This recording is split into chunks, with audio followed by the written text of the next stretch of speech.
Pregunta 61. ¿Qué se prohíbe en el cuarto mandamiento? Respuesta.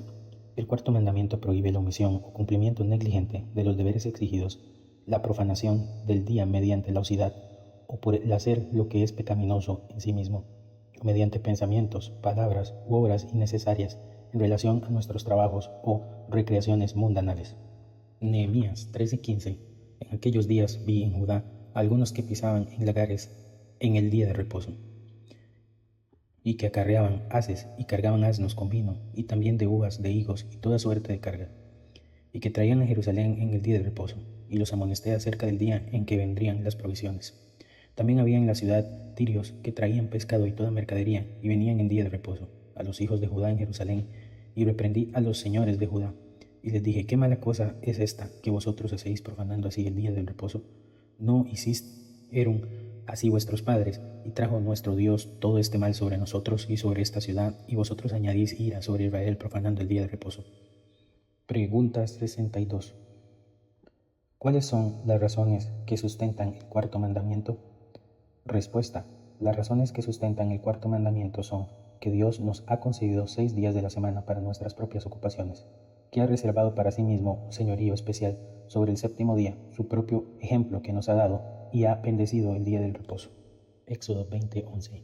Porque en 6 días hizo Jehová los cielos y la tierra, el mar y todas las cosas que en ellos hay, y reposó el séptimo día. Por tanto, Jehová bendijo el día de reposo y lo santificó.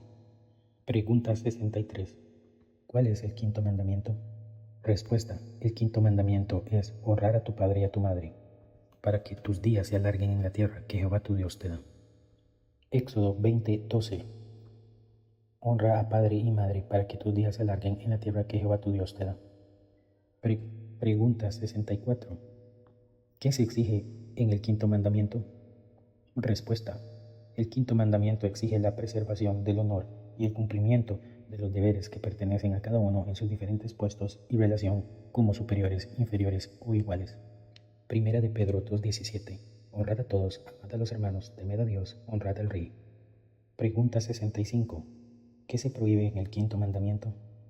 Respuesta. El quinto mandamiento prohíbe el descuido de el hacer cualquier cosa en contra del honor y el deber que pertenece a cada uno de sus diferentes puestos y relaciones. Romanos 13:8. No debáis nada a nadie sino el amaros unos a otros, porque el que ama al prójimo ha cumplido la ley. Pregunta 66. ¿Cuál es la razón que sustenta el quinto mandamiento? Respuesta. La razón que sustenta el quinto mandamiento es una promesa de larga vida y de prosperidad, en cuanto sirva para la gloria de Dios y el bien propio para todos los que guarden este mandamiento. Éxodo 20:12. Pregunta 67. ¿Cuál es el sexto mandamiento? El sexto mandamiento es no matarás. Éxodo 20:13. No matarás. Pregunta 68. ¿Qué exige el sexto mandamiento? Respuesta. El sexto mandamiento exige hacer todos los esfuerzos legítimos para preservar nuestra vida y la vida de los demás. Efesios 5:28. Así también los maridos deben amar a sus esposas como a sus mismos cuerpos. El que ama a su esposa, a sí mismo se ama, porque ninguno aborreció jamás su propio cuerpo, sino que lo sustenta y lo cuida, como también Cristo a la iglesia, porque somos miembros de su cuerpo, de su carne y de sus huesos. Pregunta 69. ¿Qué prohíbe el sexto mandamiento? El sexto mandamiento prohíbe quitarse la vida a uno mismo o quitar la vida a nuestro prójimo injustamente, y prohíbe también todo aquello que conlleve a matar. Génesis 9:6. El que derramare sangre de hombre, por el hombre su sangre será derramada, porque imagen de Dios es hecho el hombre. Pregunta 70. ¿Cuál es el séptimo mandamiento? Respuesta. El séptimo mandamiento es no cometerás adulterio. Éxodo 20:14. No cometerás adulterio. Pregunta 71. ¿Qué exige el séptimo mandamiento? Respuesta. El séptimo mandamiento exige la preservación de nuestra propia castidad, así como la de nuestro prójimo, en el corazón y en el hablar y en la conducta. Primera de Pedro 3:2. Considerando vuestra conducta casta y respetuosa. Pregunta 72. ¿Qué prohíbe en el séptimo mandamiento? Respuesta. El séptimo mandamiento prohíbe todo pensamiento, palabra o acción contrarios a la castidad. Efesios 5:3-4. Pero fornicación y toda inmundicia o avaricia, ni aun se nombre entre vosotros como conviene a santos, ni palabras deshonestas, ni necedades, ni truanerías, que no convienen, sino antes bien acciones de gracia. Pregunta 73. ¿Cuál es el octavo mandamiento? Respuesta. El octavo mandamiento es no hurtarás. Éxodo 20:15. No hurtarás. Pregunta 74. ¿Qué se exige en el octavo mandamiento? Respuesta. El octavo mandamiento exige procurar y promover legítimamente la prosperidad y bienestar de nosotros mismos y de los demás. Génesis 30:30. Porque poco tenías antes de mi venida, y ha crecido en gran número, y Jehová te ha bendecido con mi llegada. Y ahora, cuanto trabajé también por mi propia casa. Pregunta 75. ¿Qué prohíbe en el octavo mandamiento? Respuesta. El octavo mandamiento prohíbe todo lo que impide o tienda a impedir injustamente la prosperidad y el bienestar de nosotros mismos o de nuestro prójimo. Proverbio 21:17. Hombre pobre será el que ama el deleite, y el que ama el vino y los ungüentos no enriquecerán. Pregunta 76. ¿Cuál es el noveno mandamiento? Respuesta. El noveno mandamiento es: no hablarás contra tu prójimo falso testimonio. Éxodo 20:16. No hablarás contra tu prójimo falso testimonio. Pregunta 77. ¿Qué exige el noveno mandamiento? Respuesta. El noveno mandamiento exige el mandamiento y promoción de la verdad entre los hombres, así como también nuestro buen nombre y el de nuestro prójimo, especialmente cuando tengas que dar testimonio. Proverbios 14:5. El testigo veraz no mentirá, pero el testigo falso hablará mentiras. Pregunta 78. ¿Qué se prohíbe en el noveno mandamiento? Respuesta. El noveno mandamiento prohíbe todo lo que es perjudicial contra la verdad o lo que es injurioso contra nuestro buen nombre o el de nuestro prójimo. Proverbios 6:16. 6 cosas aborrece Jehová y aún 7 abomina su alma: los ojos altivos, la lengua mentirosa, las manos derramadoras de sangre inocente, el corazón que maquina pensamientos inicuos, los pies presurosos para cometer el mal, el testigo falso que habla mentiras y el que siembra discordia entre hermanos. Pregunta 79. ¿Cuál es el décimo mandamiento? Respuesta. El décimo mandamiento es: no codiciarás la casa de tu prójimo, no codiciarás la mujer de tu prójimo, ni su siervo, ni su criada, ni su buey, ni su asno, ni cosa alguna de tu prójimo. Éxodo 20:17. Pregunta 80. ¿Qué se exige en el décimo mandamiento?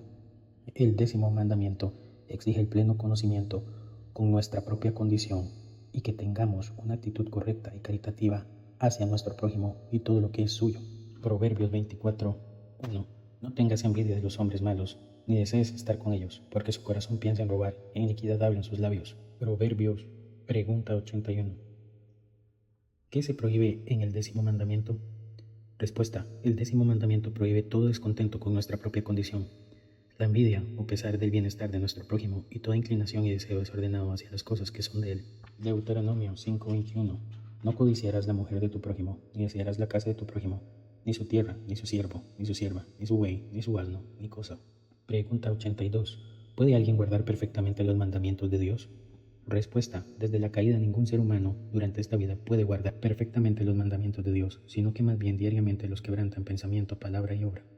Romanos 3:9. ¿Qué pues? ¿Somos mejores que ellos? De ninguna manera, porque ya hemos comprobado que tanto judíos como gentiles todos están bajo pecado. Pregunta 83. ¿Son igualmente detestables todas las transgresiones de la ley? Respuesta. Ante los ojos de Dios, algunos pecados en sí mismo y en razón de diferentes agravantes son más detestables que otros. Salmo 78:17. Pero aún así, siguiendo pecando más contra él, rebelándose contra el Altísimo en el desierto, pues tentaron a Dios en su corazón pidiendo comida a su antojo. Pregunta 84. ¿Qué es lo que todo pecado merece? Respuesta. Todo pecado merece la ira y la maldición de Dios, tanto en esta vida como en la venidera. Lamentaciones 3:39. ¿Por qué se lamenta el hombre viviente? Laméntese el hombre en su pecado. Pregunta 85. ¿Qué nos exige Dios para que escapemos de la ira y la maldición que merecemos por el pecado? Respuesta. Para que escapemos de la ira y la maldición de Dios que merecemos por el pecado, Dios exige tener fe en Jesucristo y arrepentimiento para vida, juntamente con el uso diligente de todos los medios externos por los cuales Cristo nos comunica los beneficios de la redención. Proverbios 2:1-5. Hijo mío, si recibieres mis palabras y mis mandamientos guardares dentro de ti, haciendo estar atento tu oído a la sabiduría, si inclinares tu corazón a la prudencia, si clamares a la inteligencia, y a la prudencia dieres tu voz, si como la plata la buscares y la escudriñares como a tesoros, entonces entenderás el temor de Jehová y hallarás el conocimiento de Dios. Pregunta 86. ¿Qué es la fe en Jesucristo? Respuesta. La fe en Jesucristo es una gracia salvadora por la cual recibimos a Cristo y descansamos solo en Él para la salvación, tal como Él se nos es ofrecido en el Evangelio. Romanos 4:16. Por tanto es por fe, para que sea por gracia, a fin de que la promesa sea firme para toda su descendencia, no solamente para la que es de la ley, sino también para la que es de la fe de Abraham, el cual es Padre de todos nosotros. Pregunta 87. ¿Qué es el arrepentimiento para vida? Respuesta. El arrepentimiento para vida es una gracia salvadora mediante la cual un pecador, teniendo un verdadero sentido por su pecado y comprendiendo la misericordia de Dios en Cristo, con dolor por y con odio contra su pecado, se aparta del mismo para volverse a Dios, con pleno propósito y procurando con esfuerzo una nueva obediencia. Salmo 119:57. Mi porción es Jehová. He dicho que guardaré tus palabras. Tu presencia supliqué de todo corazón. Ten misericordia de mí según tu palabra. Pregunta 88. ¿Cuáles son los medios externos por los cuales Cristo nos comunica los beneficios de la redención? Respuesta. Los medios externos y ordinarios por los cuales Cristo nos comunica los beneficios de la redención, sus ordenanzas y, especialmente, la palabra, los sacramentos y la oración, todos los cuales son hechos eficaces para aquellos que han sido elegidos para la salvación. Mateo 28:18-20. Y Jesús se acercó y les dijo diciendo: Toda potestad me es dada en el cielo y en la tierra. Por tanto, id y haced discípulos a todas las naciones, bautizándoles en el nombre del Padre, del Hijo y del Espíritu Santo, enseñándoles que guarden todas las cosas que os he mandado. Y aquí, yo estoy con vosotros todos los días, hasta el fin del mundo. Amén. Pregunta 89. ¿De qué manera llega a ser la palabra eficaz para la salvación? Respuesta. El Espíritu de Dios hace que la lectura, y más especialmente la predicación de la palabra, sean medios eficaces de convencer y de convertir a los pecadores y de edificarlos en santidad y consuelo por medio de la fe para la salvación. Nehemías 8:8. Y leían el libro de la ley de Dios claramente y ponían el sentido de modo que entendiesen la lectura. Y Nehemías el gobernador y el sacerdote Esdras escriba y los levitas que hacían entender al pueblo dijeron a todo el pueblo: Día santo es Jehová nuestro Dios. No os entristezcáis ni lloréis, porque todo lo que el pueblo lloraba oyendo la palabra de Dios de la ley. Pregunta 90. ¿Cómo debe leerse y escucharse la palabra para que llegue a ser eficaz para la salvación? Respuesta. A fin de que la palabra llegue a ser eficaz para salvación, debemos asistir a escucharla con diligencia, preparación y oración, recibirla con fe y amor, guardarla en nuestros corazones y practicarla en nuestra vida diaria. Salmo 119:11. En mi corazón he guardado tu palabra para no pecar contra ti. Bendito tú, oh Jehová, enséñame tus estatutos.